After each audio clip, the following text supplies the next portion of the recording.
एक बार एक आदमी था जिसका नाम था अर्जुन। वो हमेशा अपने जीवन के अर्थ के बारे में सोचता रहता था। एक रात जब वो सोया तो उसने एक सपना देखा जिसमें उसे मौत के बाद दो रास्ते दिखाई दिए, एक स्वर्ग का और एक नरक का। अब उसे तय करना था कि वो किस राह पर जाएगा और उसके कर्म ही उसकी दिशा तय करेंगे। जैसे ही अर्जुन ने उस सपने में एक कदम बढ़ाया, उसे एक भारी काली शक्ति ने घेर लिया जो उसके शरीर पर दबाव डाल रही थी। चारों ओर अंधेरा था, डरावनी आकृतियां सामने आ रही थी और हर कदम के साथ उसे लगता कि वो बस एक घनेरे रास्ते में खोता जा रहा है। उसने भयभीत होकर चारों तरफ देखा और उसे एक भयानक नजारा दिखाई दिया जिसमें लोग जलती हुई कड़ाहियों में तड़प रहे थे।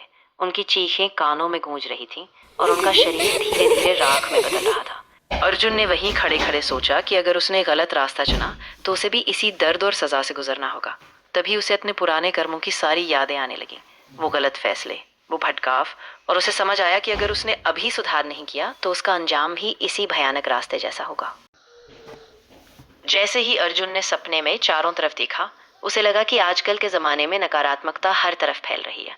लोग आपस में बटे हुए हैं, हिंसा, लालच और असंतोष हर जगह बढ़ रहा है और उसे एहसास हुआ कि इसी नकारात्मकता का परिणाम भी बुरा होता है।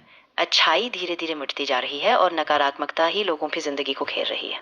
ने सपने में देखा कि वो गलत रास्ते पर बड़ा आसानी से खिसक जाता है क्योंकि वो मीठा लगता है, बिना किसी संघर्ष के।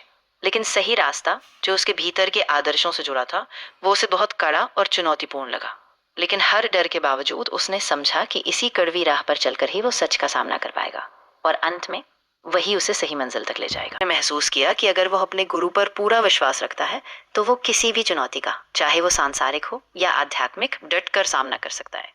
और जब वो भगवान पर भी विश्वास करता है तो भगवान उसकी रक्षा करते हैं, उसकी लाज रखते हैं और हर मुश्किल को पार करने का साहस देते हैं। ये विश्वास की कड़ी ही हमें उस मालिक और अपने बीच जोड़े रखती है, जिससे हमारा विश्वास हर दिन और मजबूत होता जाता है।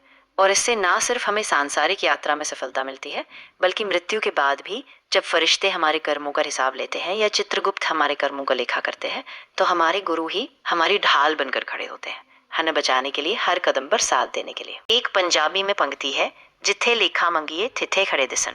इसका सही मूल्य तभी समझ आता है जब वाकई कोई इसे अनुभव करता है। गुरु के बिना शिष्य की कोई हस्ती नहीं है, यह हम पूरे विश्वास के साथ कह सकते हैं, क्योंकि गुरु ही है जो शिष्य को पहचान, दिशा और आत्मज्ञान देता है और जीवन की हर मुश्किल में उसका आधार बनता है।